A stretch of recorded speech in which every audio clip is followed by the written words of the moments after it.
Bonjour Elisabeth.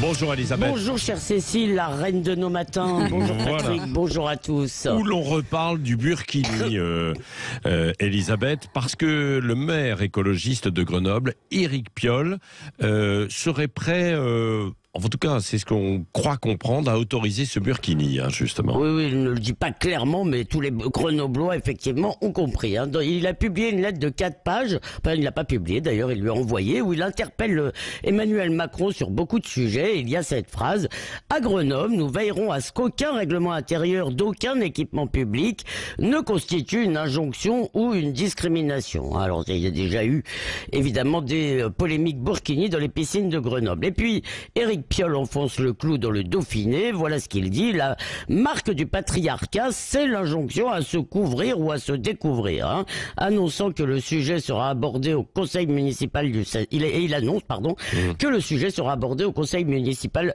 du 16 mai, de façon à ce qu'il y ait une décision avant l'ouverture des piscines en juin. Je savais pas que les piscines étaient fermées le reste de l'année. Mais on connaît en fait sa position. Il déclarait sur une autre radio: je n'ai pas à regarder votre maillot tant que vous respectez les règles d'hygiène et de sécurité, vous vous habillez comme vous voulez. Et il a aussi soutenu le collectif Les Hijabeuses, vous savez, qui défend le voile dans le football. Alors ça a suscité une protestation d'Alain Carignon, qui est le chef de file de l'opposition municipale, et qui appelle les Grenoblois à réclamer un référendum. Et puis il y a aussi, ça c'est intéressant, une pétition de personnalités, qui sont plutôt des anciens, il y a des anciens adjoints au maire, qui se définissent comme, je cite, des compagnons de route des Rouges-Verts grenoblois. Donc ils partagent beaucoup des idées d'Éric Piolle, mais refusent, disent-ils encore, de satisfaire les revendications de l'islam politique. Alors comment s'explique la position d'Éric Piolle ?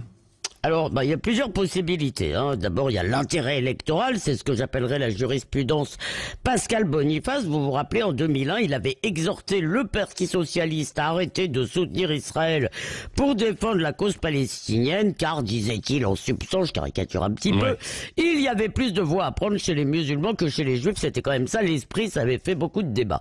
Alors, l'autre possibilité, c'est qu'Éric Piolle pense vraiment que le burkini et le voile sont juste des vêtements et qu'il ne voit pas qu'ils sont l'instrument de l'islam politique. Et enfin, la troisième, c'est que c'est vraiment un choix idéologique, parce que pour lui, les musulmans sont les nouveaux prolétaires. Et bien que ce soit du cynisme, de l'angélisme ou du fanatisme, le résultat est le même. Il consiste à banaliser, à acclimater l'islam politique, et ça, c'est un problème, parce que en fait, cette question, et on va peut-être en parler ces jours-ci, c'est une ligne de fracture au sein de la gauche, ou pour reprendre un langage qu'ils aiment bien, c'est une ligne de fracture entre la gauche républicaine et l'extrême gauche, puisqu'elle traverse le Parti socialiste, elle traverse même le Parti écologiste, et les filles, les laïcs ont déjà perdu.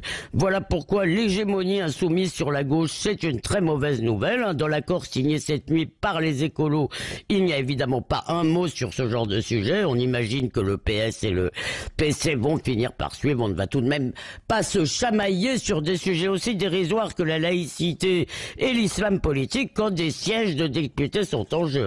Alors on ne va pas, moi en tous les cas, je ne vais pas, cher Patrick, prôner le cordon sanitaire. Je laisse ça aux antifas de pacotille, mais on a tout de même le droit de penser que cette gauche islamisable, je ne dirais pas encore islamisée, est un danger pour la République.